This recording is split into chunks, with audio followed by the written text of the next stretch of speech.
And we're joined by Dr. Yonatan Freeman, international relations expert, coming to us from the Hebrew University of Jerusalem. Thanks for your time here today. Obviously, a lot going on in the international arena for Israel in this moment. Now, in light of this major regional breakthrough, it was reported that Netanyahu himself entered Abu Dhabi for talks secretly in 2018. How big of a deal is that? Well, I think it's not a secret anymore that for years Israel has been trying to connect itself to the Arab and Muslim world.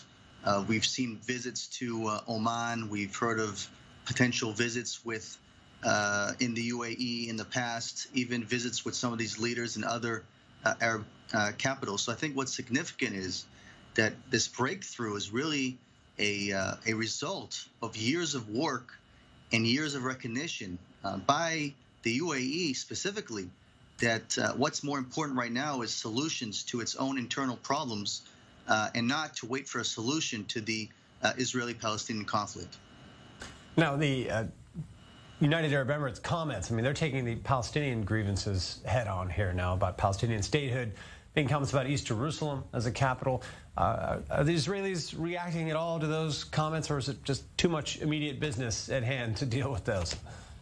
Well, I think it's really immediate business. As you say, I think that even the Palestinians know, and I think if you took a real poll in the Palestinian territories, they would see that most Palestinians are for this agreement with the UAE, because they know that if the UAE is now going to be putting a lot of investment into Israel, doing a lot of things with Israel, that will also improve the Palestinian economy. So I think even though the leadership of the Palestinians is condemning it, and actually even joining the Iranians are also condemning it, I think that in their hearts, their own people have a problem with what their leadership is calling this agreement, because it is really historical and it is an agreement that can help. Have there been any signs of that? I mean, there's some speculation now about that, of where the Palestinian people themselves really think about this. Obviously, their leadership has staked out a clear position against this in all the harshest terms they can level.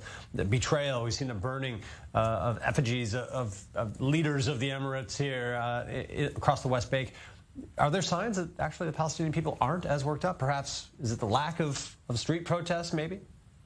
Yeah, I think we have to realize that the Palestinian society is not a liberal society. I think that's sort of what we're seeing in the media there or in the streets. It's not really all the time representative of what the Palestinians really think. I think when push comes to shove and we see the UAE investing funds here in Israel and maybe even providing more opportunities for Palestinians to work with those companies, I think that in the end we'll see a switch and maybe even a Palestinian approach to the negotiation table because of these recent moves. Now, it seems to be what's emerging in this normalization, a truly wide-ranging, a warm, all-encompassing peace here. I mean, they're talking about everything from the coronavirus to business relations, tourism, agriculture. Are we seeing the full weight of U.S. diplomacy really coming to bear now? And in light of the Palestinian situation, does this change the region? Does it change the paradigm truly for how the sides will interact?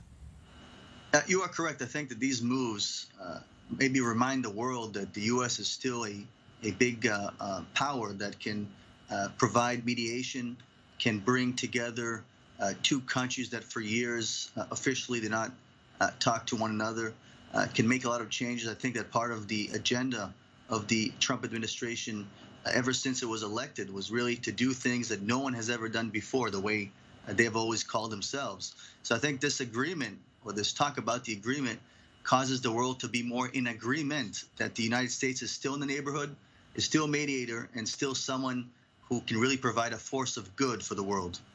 Well, certainly, President Trump has shaken up decades of precedent policy here in the Middle East and elsewhere here. Just to look at the words a bit of his top envoys here, Jared Kushner, Mike Pompeo before him, National Security Advisor O'Brien, who came through, and Prime Minister Netanyahu himself, who we believe is privy to these truly internal discussions going on in the White House. They're all talking about more to come. They're talking about this is just the beginning. What do you think about those statements? Obviously, these are guys who know.